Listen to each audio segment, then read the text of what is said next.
Бану, ол не дегенің? Анашыңа деген бала кездегі бір өкпеңді кешіре алмай жүрмісің? Ата-ана болған соң баласының сотқарлығын жазалайды. Кезінде папамыз бен мамамыз бізді де жазалайтын еді. Одан жаман болмадық. Керісінше, папа-мамамызды тек қана сағына еске аламыз. Қой, ондай әңгімеңді, деп Болат келіншегін әрі қарай сөйлетпеді. Керісінше, папа-мамамызды тек қана сағына еске аламыз. Қой, ондай әңгімеңді, деп Болат келіншегін әрі қарай сөйлетпеді де, бұл әңгіме осымен тоқтады. Бірақ сендер ата-аналарыңды өздеріңе жасаған жақсылықтары мен төккен мейірімдерін еске алып сағынасыңдар. Ал мен шешем өлсе, біздің басымыздан таяқ пен қарғысын айырмайтын еді-ау деп есіме алатын шығармын деп ойласа да ойын ашып айта алмады. Арада бірнеше жыл өтті. Бану әр ай сайын қанша үміттенсе де құрсағына бала біте қоймағанына алаңдай бастады. Арасында шешесінің өмір пұшпағын қанамасын, артыңнан қарай ермесін деген қарғысын есіне алып, сол кісінің қарғысы қабыл болып кетпейді ме екен деп те қатты қорқатын. Болат екеуі дәрігерге де қаралып көрді. Онымен дәрігерлер екеуінен де еш ақау таппай қойған еді. Сөйтіп жүріп арада бірнеше ай өткенде жұмыста отырған жерінен Гүлжауһар құлап қалып, жансақтау бөліміне алып кетті деген суық хабар жетіп, Гүлжауһардың бауырлары жылай еңірей ауруханаға жүгірді. Гүлжауһардың жұмысында келеңсіз жағдай орын алып, соған қатты мазасызданған қыздың қан қысымы қатты көтеріліп, ес-түссіз құлаған екен. Бірнеше сағаттан соң есік алдына шыққан жансақтау бөлімінің дәрігері: пациент инсульттың өте ауыр түрі ұрған, ес-түссіз жатыр. Қолымыздан келгенін істеп бағудамыз. Алайда әліміз келетін емес. Бұл дерт мыңнан бір адамда ғана болады. Тірі қалуы екіталай. Аман қалуына тек 10% ғана мүмкіндік бар. Тірі қалғанның өзінде енді өмір бойы төсекке таңылады. Тіпті сөйлей де алмайтын болып қалады. Бізде бұл дертті емдейтін мықты дәрігерлер жоқтың қасы. Тек қана Астанаға апарғаны дұрыс еді. Бірақ ол жаққа апаруға қыздың жағдайы көтермейді.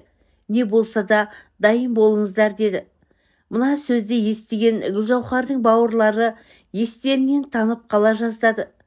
Көздері бұлаудай болған бауырлар жылай жүріп, кезектесіп Гүлжауһардың қасында болуға рұқсатын алды. Өз кезегі келгенде Бану қайынсіңлісінің қасына жатуға келді. Гүлжауһар сұп-сұр болып жатыр екен. Тіршіліктің нышаны да сезілмейді. Жасанды аппараттың көмегімен ғана демалып жатыр екен.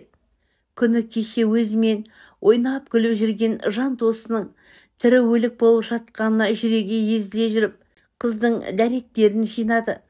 Аузына кигізген шланкасын дұрыстап, досының бетіне бірнеше минут үңіліп отырған соң: аман жүрсең, енді сені өзім бағып қағам жаным. Тек есіңді жисаң екен, деп уәде бере отырып егіле жылады. Сол күннен бастап Бану Гүлжауһардың қасына күні-түні отыратын болды. 10 шақты күннен соң Гүлжауһардың бойынан тіршіліктің нышаны сезіліп, саусақтары қимылдай бастағанда, Бану қыз өшкені жанғандай қуанып, қайынәпкелерінің бәрінен хабарлады да, қайынсіңлісінің жыбырлаған саусақтарынан сүйелеп: жаным, ояншы, тезірек, әлі-ақ жазылып кетесің. Мен соған сенем, деп қайталай беріп еді. Оның бәрін естіп, бірақ қозғалуға шамасы жетпей, дәрменсіз халде жатқан Гүлжауһардың кірпігінен бір тамшы жас үзіліп түсті. Сол күннен бастап Гүлжауһар сәл оңалып, беті бері қарағандай болғанымен, өздігінен тамақ іше алмайтын болғандықтан, күнде 2 мезгіл үйден ыстық сорпа пісіріп әкеліп, өз қолымен ішкізіп жүрді. Бірнеше ай өткен соң Гүлжауһар орнынан тұрып, алға 2 қадам аттайтын халге жетті. Бірақ сөйлей алмайтын. Гүлжауһардың орнынан тұрғанына қуанған бауырлары қызды Астанаға апарып емдету үшін жұмыстана бастаған болатын. Бәрі жұмыста болғандықтан ақылдаса келе Болаттың демалысында Болат пен Бануды ертіп жіберетін болып шешті. Астанаға барған соң үлкен профессорларға қаратып еді. Олар да мынандай дерттен құлаған адамды орнынан қалай тұрғыздыңыздар? Мұндай аурумен ауырған адамның орнынан тұруы өте қиын еді ғой деп таң қала бастарын шайқады. Сөйтіп, Гүлжауһар қыз жеңгесі мен бауырларының табандылығының арқасында бір өлімнен аман қалғанымен қоймай, орнынан тұрмайды деген қатаң үкімді жеңе білген еді. Алайда мықтап соққан аурудан әлсіреп қалған қызды үйден баптап күтетін адам керек болып, Бану тағы да сәбилі болсам деген арманын артқа шегеріп, қайынсіңлісін әрі қарай емдетуге белсене кірісті.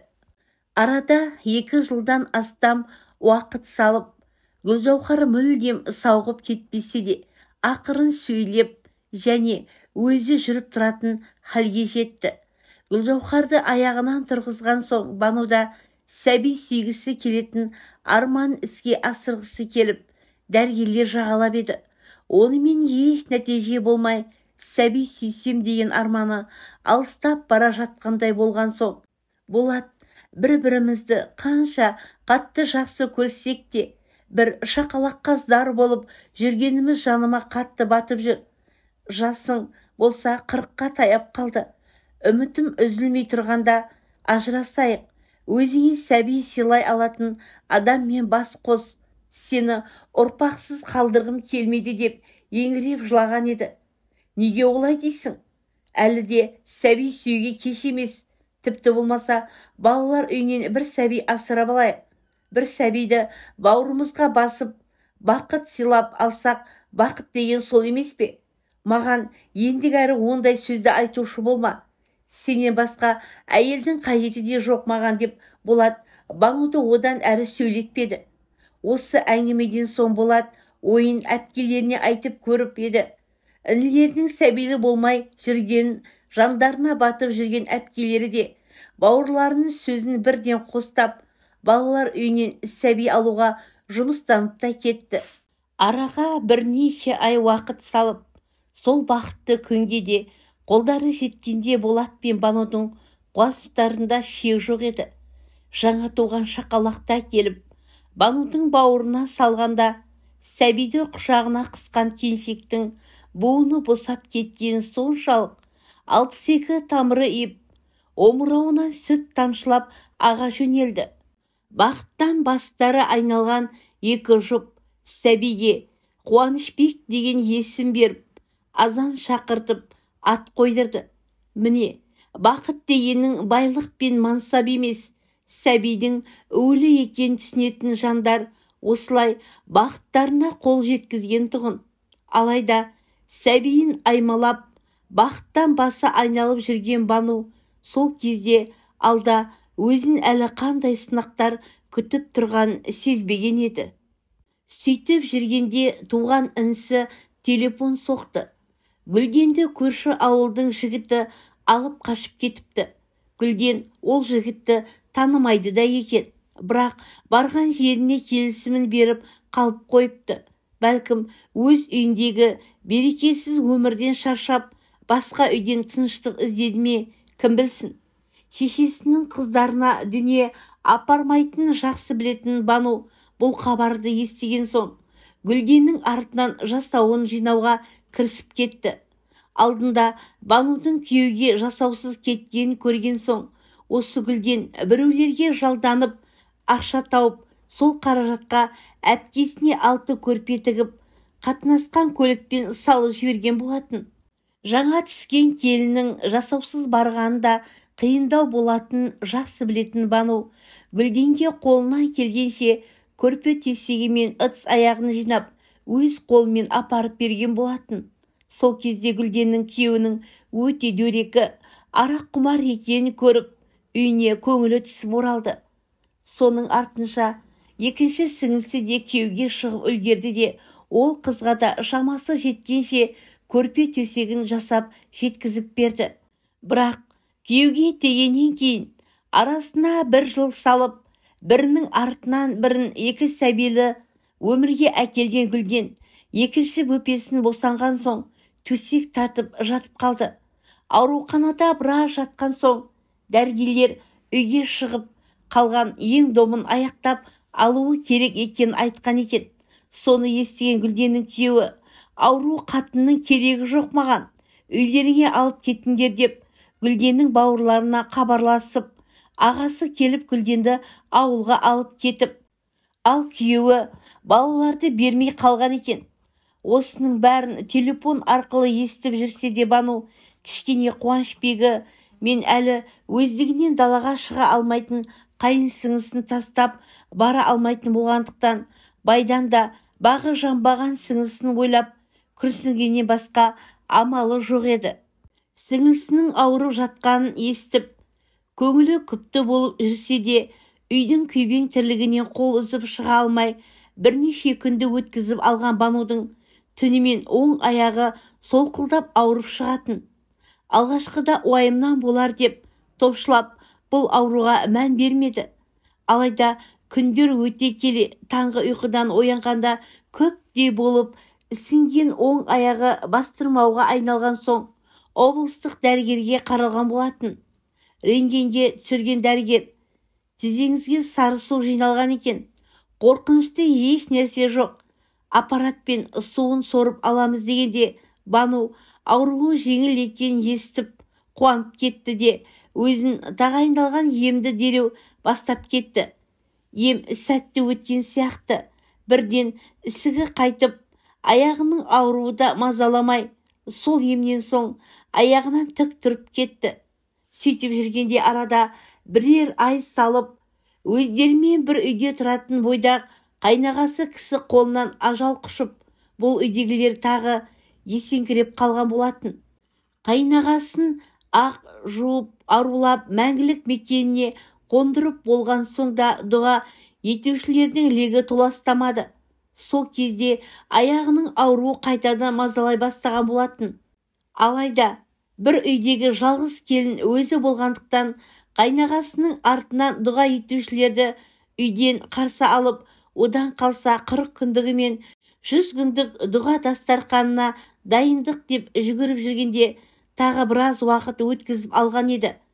Уақыт өте келе тізеден басталған ісік ұлғайып, қара санын түгел көре бастаса да Бану шыдамдылық танытып дәрігерге бара қоймаған еді. Ағаларының 100 күндік дұғасын өткізуге Болаттың бауырлары түгел жиналды. Банудың ауруын сол кезде ғана көрген қайнапкелері шошып кетіп, дұға дастарханы өткізе сала Болат пен Бануды дұрыстап тексеруге Ресейге аттандырып жіберген еді. Ресейдің клиникасы Бануды жылы қабылдап, бірден тексеруді бастап кеткен дәрігерлер Банудың ауру аяғын қайтадан рентгенге түсіргенде шошып кетті. Әуел баста сары су жиналып қалған тізені өз еліміздегі дәрігерлер дұрыс емдемепті. Ашып айтқанда, тізеден жиналған суды сорып алғаннан кейін тізені ашық күйінде қалдырмай, ауа кірмейтіндей етіп қатты таңып тастап, бірнеше күн аяғына салмақ түсірмей жатқызып қою керек екен. Соның бірі жасалмапты. Сол салғырттықтан қайта бастаған ауру уақыт өте келе ұлғайып, қатерлі ісікке айналған екен. Соның бәрін тәтпіштеп түсіндірген дәрігерлер, дәрігердің қателігінен болған қатерлі ісікті емдеуді мойнына ала алмайтынын айтып, әрі қарай емдеуден бас тартатынын мәлімдеді. Бұл үкімді естіген Бану мен Болат естерінен айырыла жаздаған еді. Құшақтаса отырып, ботадай боздап жылап алған екеу сол күні көлік тауып дереу елге қайтып оралды. Үйге келген соңда амандық сұрасуға келген қайнапкелері келіндерінің дерті асқынып, қатерлі ауруға айналғанын естігенде өздерін қоярға жер таппай ала сұрынғандарымен шешімін тез тауып, қайтадан тексерістен өтуге Бануды дереу Астанаға аттандырды. Болат та бірге кетті. Астанаға жетіп, Дәрігерлік тексерістен өткен екеуді алда тағы да күтпеген жағдай күтіп тұрған болатын. Банудың басынан бақай шағына дейін тексерген дәрігерлер келіншектің ішінде 1 айлық сәбиі бар екенін хабарлағанда, Бану өз құлағына сенбей, дәрігердің қолына жармасып, шын айтып тұрсыз ба? Осы айтқандарыңыз рас па? Деп мың қайтара сұрай берді. Алайда ауруының қорытындысы да расталған. Келіншектің әрі қарай химиялық жолмен емін алуы үшін іштегі баланы алдыруын талап еткенде, жоқ, мен осы баланы күткеніме 10 жылдан аса уақыт өтті. Сөйтіп күткен сәбиімді өз қолыммен өлтірмеймін, баланы алдырмаймын. Маған баланы алдыр дегенше өзің өле бер дегендерің дұрыс болар еді. Өлсем де ішімдегі сәбиіме жарық өмір сыйлап кетем деп, Бану баланы алдырудан үзілді-кесілді бас тартты. Келіншектің өмірін сақтап қалуға жұмыстанған дәрігерлер Болатқа да айтқызып көріп еді. Сен не, сонда өз балаңызды қолымыздан өлтіргеніңді қалап отырсың ба? Бұл сәбиді зарығып күткенімізге қанша жыл болғанын ұмыттың ба? Қалайша, маған тек сен керексің деп айтып отырсың. Өлсем де баланы алдырмаймын деп Бану алғаш рет Болатқа қарсы шығып бет бақтырмады. Ауылдан қайнап келері де қоңырау шалса болды. Маған баланы алдыр деп айтайын деп отырған болар деген оймен телефонның тұтқасын көтермей қоюшы еді. Әрі-бері үгіттеп, келіншекті көндіре алмаған астаналық дәрігерлер Бануға ешқандай талабым жоқ деген қолхат жаздырып алды да елдеріне қайтарып жіберді. Елге аман-есен жеткен соң, Астанадан берілген қорытындыны анықтамаларын арқалап, жүкті аналарды тіркеуге алатын емханаға барған болатын. Қағаздарды оқып болған гинеколог, мына аурумен туам деп отырған қандай ақымақ әйелсің? Мен сені тіркеуге қоймаймын. Бүгін ішіндегі баланы алдырасың деп өзіне дүрсе қоя берді. Алдырасың, алдырмаймын деп біраз айтысқан екеу бір-бірін жеңе алмай жарты сағаттан астам уақыт отырған соң, гинеколог дәрігер Бануды сүйрелеп емхананың бас дәрігеріне апарған болатын. Мән-жайға қанық болған бас дәрігер, маған не деп әкеліп отырсың? Сонау Астанадағы профессорлар көндіре алмаған адамды екеуміз көндіре аламыз деп отырсың ба? Бұл келіншек бұрын өле ме, әлде сап-сау отырған біз бірінші өлеміз бе? Оны бір Алла біледі. Қазір барда дереу тіркеуге ал, сосын күніне 10 рет тексерістен өткізесің бе, әлде 20 рет өткізесің бе, оны өзің білесің. Бірақ бүгіннен бастап бұл қыз сенің мойныңда деп айтыс-тартыстың нүктесін бірден қойып тастады. Сол күннен бастап Банудың басында алашапқын өмір басталып, үйден дәрігерлер шықпайтын еді. Банудың өміріне алаңдаған дәрігерлер аяғы ауыр келіншекті күніне бірнеше рет тексерістен өткізіп отырды. Бір қуанарлығы, жүктілік кезінде ауруы асқынбады және әр тапсырған сынамалары да оң нәтиже беріп, өміріне қауіпті ештеңе бола қоймады. Ай мен күні жеткенде дәрігерлер Бануды кесір тілігімен осандырып, өмірге қол аяғы сап-сау балпанақтай қыз бала келгенде өмір есігін жаңа ашқан сәбиін көкірегіне емірене қысқан келіншек өзін өмірдегі ең бақытты жандай сезініп еді. Перзентханадан сәбиін көтеріп аман шыққан келіншекті Болат пен қайнапкелері қуана қарсы алып, шаңырақтарынан кішігерім той жасады. Сол күннен бастап Қуанышбек пен жаңа туған сәбидің күтімін едәуір оңалып қалған Гүлжауһар өз мойнына алды. Өйткені 9 ай бойы өзін тәртіпті ұстаған оң аяқ өмірге сәби келген соң қайтадан асқынып, Бану аяғын баса алмай мүлдем жатып қалған болатын. Тізеден бастап ісінген аяқ бірте-бірте ісіне келе, Банудың аяғын түгел алып кеткені соншалық, көйлегінің етегі астында жастық жасырып қойған сияқты болып, жоғарыға көтеріліп тұратын. Босанғаннан кейінгі Банудың жағдайы жергілікті дәрігерлерді алаңдата бастағандықтан дәрігерлер Алматыға барып толық тексерісте өту керектігін күнде айта беретін болды да, енді жүре берудің арты неге соғарын білетін Бану мен Болат Алматы қаласына жолға жиналды. Барлық анықтама мен сараптама қағаздарын жинастырып, Банудың денсаулығы ұзақ жолға жарамайтын болғандықтан Алматыға ұшатын ұшаққа билеттерін алып қойып еді. Ауылдан Гүлденнің жағдайы ауырлап, мүлдем төсекке таңылды деген хабар келіп жетті де, жайсыз хабардан Бану тіпті есінен адасқандай күй кешіп, есеңгіреп қалды. Таразының бір басында өзінің өмірі, екінші басында сіңілісінің жағдайы. Әрі-бері ойланып, Алматыға алған билетін кері тапсырып, ауылға кетуге жинала бастаған еді. Мынандай жағдайда ауылда қалай барасың? Ауылға барған соң жүруің керек. Ал сен қазір жүре алмай отырған жоқсың ба? Алматыға барып тексеріп, ем берсе емін алып келейік. Содан кейін сені бірден Гүлденге апарып келем деп Болат келіншегін ақылға шақырған болатын. Жолдасының кеңесі көңіліне қонғандай болса да, бауырының жағдайына алаңдаған қыз кетер алдында Гүлденге телефон соққан еді. Телефонды Гүлденнің өзі алды да, әпкелі сіңілді екеуі сол күні телефонмен ұзақ әңгімелесті. Арасында билетін тапсырып, сіңілісінің қасына барғысы келіп отырғанда тілге тиек еткен болатын. Соны естіген Гүлден: «Бану, маған қарайлама, тездетіп еміңе кет. Төсектен тұра алмай жатып қалсаң, бөпелеріңе кім қарайды?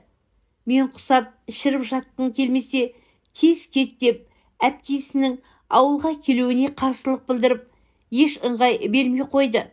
Болат пен Бану Алматыға келген соң, толық тексеруден өткенде алматылық дәрігерлер аяқтың ауру асқынып кеткендіктен қанға түсіп кету қаупі барын айтып, қызды аман алып қалудың бір ғана жолы бар екенін алдына тартты. Ол тек қана аяқты кесу болатын. Оған келіспесе, мұның соңы тек қана өлім екенін айтқан дәрігерлер қызды Сызғанов атындағы ғылыми орталыққа жолдады. Орталыққа барып, барлық құжатын өткізіп, ертеңгі күні ота жасалады деп ескертілген соң жуынып шайынып алмаққа Бану мен Болат достарының үйіне келген болатын. Достарының үйінде бір күн түнеп, ертесіне таңғы астарын алдарына ала бергенде Банудың телефоны шырылдады. Қоңырау соғып жатқан кенже сіңілісі екен. Телефонды көтерген бойы сол еді. Тұтқаның ар жағынан: «Әпке, Гүлденнен айырылып қалдық» деп еңірей жылаған даусын естігенде, шыңғырып қолындағы телефонды жерге тастап жібергені ғана есінде. Есін жиса, Болат басын сүйіп отыр. Қастарында жедел жәрдем дәрігерлері мен мейірбике және үй иелері бар. Ояна сала: «Ботам-ау, ботам-ау, өлсем сенен жаным артық беді. Ең болмаса соңғы демің үзілерде қасыңда болып, маңдайынан бір ретте сипайда алмадым-ау» деп аңырай жылап, басын қабырғаға ұрғыштаған қызды бәрі жабыла отырып, жұбатып, ота жасауға дайындап жатқан орталыққа алып кетті. Үстелге жатқызып, өзін отаға дайындап жатқанда да көз алдынан сіңілісінің бейнесі кетпей қойған Банудың бойында ешқандай қорқыныш жоқ болатын. Ота сәтті жасалыпты. Банудың аяғындағы ісік қатерлі болғанымен, әрі қарай дами қоймайтын аталық түрі болып шықты. 3 күннен соң есін жиған қыздың ойына өзінің кесілген аяғы емес, Гүлденнің бейнесі елестеген еді. Неше күн ұйқыда жатқан, қасында отырған мейірбикеден сұрап білген соң бірден есіне келгені Гүлденді енді көмекте тастадау деген ой болды. Одадан соң Банудың денсаулығы толықтай тексерістен өткізілген білікті мамандар алдағы уақытта қыздың өміріне төніп тұрған қауіптің жоқ екенін анықтап, кесілген аяқтың жарасы тыртықталып жазыла бастағанда орталықтан шығарылып елге қайтарды. Үйге келген соң мүгедектік топқа тағайындалатын құжаттарын рәсімдеп жүргенде Гүлденнің 40 күндігі де жақындап қалған болатын. Бір күні тағы қалта телефоны шырылдады. Бұл жолы шешесі екен. Гүлденнің 40 күндігі қай күні өтетінін хабарлай тұрып, дұға дастархана қоятын азық-түліктің тізімдерін тізіп айтқанда, Бану күні кеше бір аяғынан айырылып отырған қызының жағдайын алаңдаудың орнына азық-түлік алып кел деп тапсырма беріп отырған сен қатынға дауа жоқ екен деп ішінен ойлап тұрса да, әлі топырағы кеуіп үлгермеген бауырының аруағы үшін ғана сыртқа шығармай үнсіз тыңдап тұра берді. Ауылға барған соң дайындықты бастап кеткен Бану жетпей жатқан керек жараққа жұмсайтын адам таппай дүкенге өзі барған болатын. Керектілерін алып үйге қарай жүре бастағанда қолындағы заты мен қолтығындағы балдағы кедергі болып шаршап қалды да сәл демін басуға аялдап еді. Банужан, сенбісің? Сіңліңнің қазасы қайырын берсін деген дауысқа жалт бұрылды. Сөйлеп келе жатқан әйел сыныптас құрбысының анасы екен. Апай, келе сала Банудың қолындағы заттарын көтерісіп, үйіне дейін жеткізіп салды. Жол бойы көңіл айтып келе жатып, Гүлденжан қараусыз жатып қалды ғой. Қайтыс болған соң сүйекті жууға кірген әйелдер Гүлденнің жамбасының ойылып қалғанын көріп, жағаларын ұстапты. Шешеңе бірдеңе айтуға да қорқамыз. Оны Құдай жеңбесе адам жеңе қоймас дегенде, сіңілісінің өзімен сөйлескенде, мен құсап шіріп жатып өлмеу үшін емделші дегені есіне қайта оралып, жаны ышқынып кетті. Құрбысының анасы үйге әкеліп тастап кері қайтқанда, ойы астан-кестен болған қыз үйге кіріңіз деп те айта алмай, қоштасып кетіп бара жатқан әйелдің артынан мелшиіп қарап тұрып қалған еді. Келген соң естігендерін шешесіне айтқысы келіп, оқталғандары мен сіңлісінің дұғалығында шу шығармау үшін тістеніп ішінен тынды. Дұға оқуға келген адамдар түгел тарап, үйде оңаша қалғандар сол еді. Гүлденді қолымнан келгенше бақтым. 100 күндікке алдын ала келіп, дайындықтарыңды жасаңдар деп Мәрзия әңгімесін бастап жатыр еді. Осы сен қандай адамсың, а? Не деген адамсың? Қарғап-сілеп ұлыңды өлтірдің, қызыңды өлтірдің. Сенің мақсатың не осы? Ашып айтшы. Бәрімізді жұтып, жалғыз қалғаныңды тілеп отырсың ба? Гүлденді ұялмай қызармай бақтым дейді ғой. Күтімсіз жатып, жамбасы тесіліп өлгенін мен естімей отыр дейсің бе? Шалмаңдауыңды неге тоқтатпайсың деп шешесіне атылып, ішіндегісін ақтара салғанда, қызының айқайына таң қала қарап отырып қалған Мәрзия, мынаны жынырып кетті ме деп аузын сылп еткізгені болмаса, қарсы ештеңе айтпай үнсіз отырып қалды. Сол күні шешесін айтарын айтып салған Бану үйіне бір күн қонбастан тез-тез жиналып ауылына қайтып кеткен болатын. Шешесінен көңілі әбден қалған қыз енді қайтып көргісі келмесе де, Гүлденнің басқа дұғалық дастархандарын өткізу үшін амалсыз үйіне жиі барып, сіңлісіне арналған дұғаларды уақытымен өткізіп кететін. Алайда сол күннен бастап шешесі әдесе мәдеуді әдетке айналдырып алды. Гүлденнің жыл садақасын берген соң, кенже інісі үйленетінін хабарлап, Болат екеуінің жинаған бар қаражатымен інісінің тойында өткізіп берген еді. Тойға Болаттың әпкелері де қолдарынан келген көмектерін аямады. Той үстінде тілек кезегі келгенде әпкелері, келін болса біздің Банудай-ақ болсын. Бану біздің келініміз емес, туған бауырымыздай болып кеткен қыз. Айналайын Келінжан, Бану әпкеңді үлгі тұт. Банудай келін болсаң ең керемет келін болғаның деп білеміз деп ақ жарма тілектерін айтқанда, қайынәпкелерінің тілектерін үнсіз тыңдап тұрған Банудың жүрегінде сендерді жақсы көрмеу мүмкін емес қой.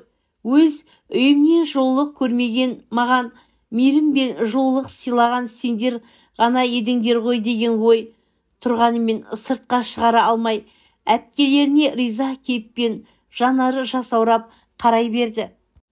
Той ойдағыдай өтіп, келімді-кетімді қонақтар тарап кеткен соң, мына келіннің артынан дұрыс жасауда әкелмепті деген шешесінің күңкілін естіген Банудың қаны басына шауып, сен осыны не бетіңмен әңгіме қылып отырсың? Кімнің жасауына күлгендейсің? Қайсымызға алтынмен аптамасаң да 4 көрпе жасап беріп едің. Басқа айтса да осыны дәл сен айтпай-ақ қойшы.